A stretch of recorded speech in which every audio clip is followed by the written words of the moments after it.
సెట్కి వెళ్ళి కెమెరా అంతా పెట్టిన తర్వాత కూడా we are all waiting to stumble upon one moment of honesty in that very true. నా journey it's the same thing every day for every movie. మీకే తెలియదు మీరు అలా చేస్తారని?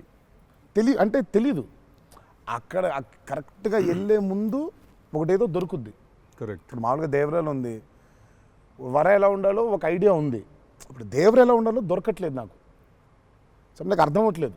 అంటే ఇప్పుడు ఎలా ఉండాలి, బాడీ లాంగ్వేజ్ ఎలా ఉండాలి ఏంటని చంపుకు తిన్నా శివని.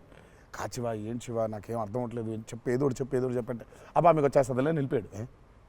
రావడం ఏంటి కాదు శివ ఏదో నాకేం అర్థం అవ్వట్లేదు. దేవర ఏంటి ఇప్పుడు, వాడు ఎట్లుండాలి, వాడు మూడ్ సెట్ ఏంటి, వాడు మైండ్ సెట్ ఎట్లున్నాడు, ఎట్లా నడవాలి, ఎట్లా నిల్చోవాలి ఏంటి, చాలా కంపోజ్గా ఉండాలా, మరీ ఓవర్ కంపోజ్గా ఉండాలా, లేకపోతే అగ్రెసివ్గా ఉండాలా, నాకేం అర్థం అవ్వట్లేదు. ఫైనల్గా I just felt that okay ఇప్పుడు నేను I don't know, I just place Abhay or Bhargav there. Scene ఏంటంటే కొడుకుతో సీన్ ఉంది అక్కడ.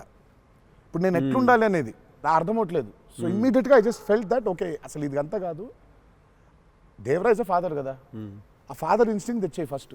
రైట్. కొడుకుతో ఎట్లుంటున్నాడో తెలిస్తే సమాజంతో ఎట్లుంటున్నాడో అర్థమైపోతుంది. కరెక్ట్. అలా దొరికింది. బట్ ప్రతిసారి అదే కాదు. వన్ ఆఫ్ ద మోస్ట్ ఇంటెన్సా దేవరా క్యారెక్టర్ ఫాదర్ది. I definitely will say that. డెఫినెట్గా పర్ఫార్మెన్స్లో మీకు అగ్రెసివ్నెస్ కనిపించదు అట్లా. అంటే nature of Devara is not that. కానీ సముద్రం అంతా డెప్త్లో భారం మోసే క్యారెక్టర్ అది. So philosophically అగ్రెసివా?